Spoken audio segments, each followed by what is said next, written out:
সুরেন্দ্রনাথ কলেজে ফুর্তির আখড়া, ঘটনা প্রকাশ্যে আসতেই কড়া পদক্ষেপ উচ্চশিক্ষা দপ্তরের। কলেজ কর্তৃপক্ষের কাছে রিপোর্ট তলব। পড়ুয়াদের থেকে তোলা টাকা কোন খাতে খরচ হয়েছে? পড়ুয়াদের থেকে তোলা টাকা কোন খাতে খরচ হয়েছে? কলেজের বেডরুম তৈরির অনুমতি ছিল কিনা তা জানতে চাওয়া হয়েছে। কলেজের ভেতরে বেডরুম, কারা ওই রুম ব্যবহার করতে জানতে চাওয়া হয়েছে রিপোর্টে। ব্যাগ ভর্তি টাকার হদিশ জানতে তদন্তের নির্দেশ, সিসি ফুটেজ ও নিরাপত্তা পর্যালোচনার নির্দেশ। সুরেন্দ্রনাথ কলেজে ফুর্তির আখড়া, ঘটনা প্রকাশ্যে আসতেই কড়া পদক্ষেপ রাজ্যের উচ্চশিক্ষা দপ্তরের। সিসি ফুটেজ ও নিরাপত্তা পর্যালোচনার নির্দেশ, ঘটনায় জড়িতদের তালিকা তৈরির নির্দেশ। কেন এই ঘটনা অধ্যাপকদের নজর এড়িয়ে গেল জানতে চাওয়া হয়েছে কলেজ কর্তৃপক্ষের কাছে। দ্রুত রিপোর্ট পেশের নির্দেশ উচ্চশিক্ষা দপ্তরের। ছবি দেখছেন আপনারা, কলেজের ভেতরে চারতলায় বেডরুম, কলেজের ভেতরে শীততাপ নিয়ন্ত্রিত বেডরুম, অ্যাটাচ টয়লেট, সেখানে তৃণমূল নেতা শিবাশিস ব্যানার্জির ছবি, আর সেখানে বিছানা, বালিশ থেকে শুরু করে নিরোধের প্যাকেট উদ্ধার। কলেজের ভেতরে এই ছবি। এ বাংলার বুকে সুরেন্দ্রনাথ কলেজ, যেখানে দেশের প্রথম রাষ্ট্রপতি ডক্টর রাজেন্দ্র প্রসাদ এই কলেজের পড়ুয়া ছিলেন। ভারতের প্রথম বাঙালি সুপ্রিম কোর্টের বিচারপতি এই কলেজের পড়ুয়া ছিলেন। সেই কলেজে এই ঘটনা। সরাসরি এই খবরে নজর রেখেছেন অনুপম পাত্র। চলে যাব অনুপম। এবার উচ্চশিক্ষা দপ্তরের কড়া পদক্ষেপ, যে ঘটনা দুদিন ধরে বাংলার মানুষ দেখলেন, এরপর পরবর্তী পরিস্থিতি কোন দিকে যাচ্ছে?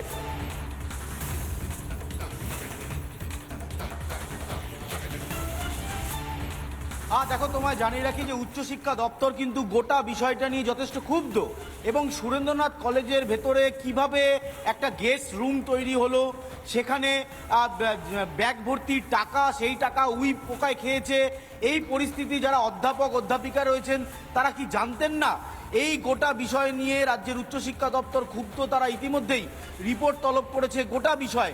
অর্থাৎ এই যে সুরেন্দ্রনাথ কলেজের মধ্যে রাত্রেবেলা যে ছবি আমরা দেখলাম, গোটা বাংলা দেখলো, তাতে রাজ্যের শিক্ষা ব্যবস্থা নিয়ে একটা বড়সড় প্রশ্ন উঠছে। গত 15 বছর ধরে এই উচ্চশিক্ষা দপ্তর বা রাজ্যের শিক্ষা দপ্তর কি করছিল? যেখানে সুরেন্দ্রনাথ কলেজের মতন এত একটা গুরুত্বপূর্ণ কলেজ, সেই কলেজের একেবারে উপরে একটা গেস্ট রুম তৈরি হচ্ছে, সেখানে ফার্নিচার রয়েছে, সেখানে থাকার ব্যবস্থা রয়েছে। ছাত্র ছাত্রীদের কাছ থেকে টাকা তুলে সেই টাকা কোথায় কি খরচ করা হয়েছে তার যাবতীয় রিপোর্ট দিতে বলা হয়েছে। রিপোর্ট দিতে বলা হয়েছে যে এই যে পরিচালন সমিতি ছিল, সেই পরিচালন সমিতি এই গোটা বিষয় নিয়ে অবগত ছিল কিনা, পরিচালন সমিতিকে জানানো হয়েছিল কিনা, পরিচালন সমিতির ভূমিকা কি ছিল, এই যে যাবতীয় বিষয়, সেই বিষয়ের ওপর রিপোর্ট চাইলো এই মুহূর্তে উচ্চশিক্ষা দপ্তর। উচ্চশিক্ষা দপ্তর সূত্রে খবর, এই রিপোর্ট আসার পর তারা কড়া ব্যবস্থা নেবে। অর্থাৎ যারা অধ্যাপক অধ্যাপিকারা রয়েছেন, যারা কলেজে পরিচালন সমিতিতে রয়েছেন, যারা কলেজের স্টুডেন্টস ইউনিয়নের মধ্যে রয়েছেন, তাদের সকলকে এই কলেজের নিরাপত্তাকে সুনিশ্চিত করতে হবে। এখানে পড়ুয়ারা পড়তে আসে, সেখানে এই রকম একটা বিলাসবহুল ঘর বানানো হবে, সেখানে থাকার ব্যবস্থা হবে, ব্যাগ ভর্তির টাকা হবে। গত 15 বছর ধরে রাজ্যের উচ্চশিক্ষা দপ্তর কি করছিল? সরকার বদল হওয়ার পর এক মুহূর্ত নষ্ট করছে না উচ্চশিক্ষা দপ্তর। গোটা বিষয়টির ওপর তারা নজর রেখেছিল, এবং এই মুহূর্তে উচ্চশিক্ষা দপ্তর সূত্রে যে খবর আমরা পাচ্ছি, ইতিমধ্যেই দপ্তরের তরফে রিপোর্ট তলব করা হয়েছে। যাবতীয় রিপোর্ট খতিয়ে দেখার পরেই কড়া ব্যবস্থা নেওয়া হবে, এমনটাই উচ্চশিক্ষা দপ্তর তরফে জানানো হচ্ছে। ফলে সব মিলিয়ে সুরেন্দ্রনাথ কলেজের ভেতরে যেভাবে এই যে ঘর তৈরি করা হয়েছিল, যেভাবে ওখানে স্টুডেন্টদের টাকা নিয়ে নয় ছয় করার মতন অভিযোগ উঠেছে, সেই সমস্ত অভিযোগ খতিয়ে দেখতে চাইছে উচ্চশিক্ষা দপ্তর। সেই কারণে রিপোর্ট তলব করা হয়েছে। রিপোর্ট আসলেই কাদের বিরুদ্ধে কড়া ব্যবস্থা নেওয়া হবে সেটাও কিন্তু দেখা রয়েছে। তবে অধ্যাপক অধ্যাপিকারা তারা কি জানতেন না যে কলেজের মধ্যে এই রকম একটা জায়গায় এই রকম বিলাসবহুল ঘর তৈরি করা হচ্ছে, সেখানে থাকার ব্যবস্থা করা হয়েছে?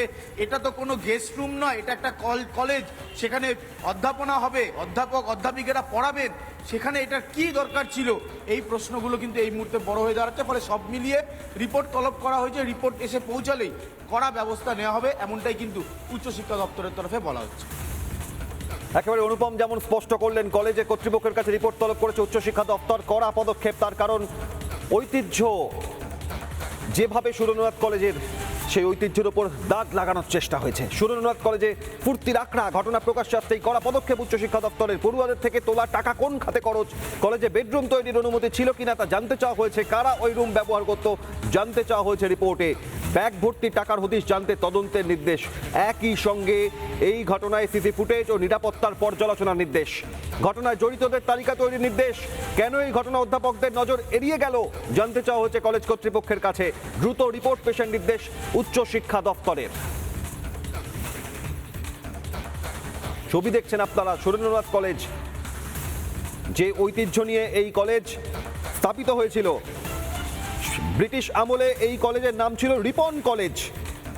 আর এই সুরেন্দ্রনাথ কলেজের ঘটনা গোটা বাংলার মানুষের কাছে এক বড় ধাক্কা। তার কারণ ভারতের প্রথম বাঙালি প্রধান বিচারপতি বিজন কুমার মুখার্জি এই কলেজের ছাত্র ছিলেন।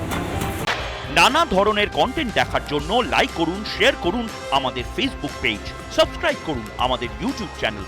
পাশাপাশি অন্যান্য ব্রেকিং নিউজের জন্য অবশ্যই চোখ রাখুন রিপাবলিক বাংলায়।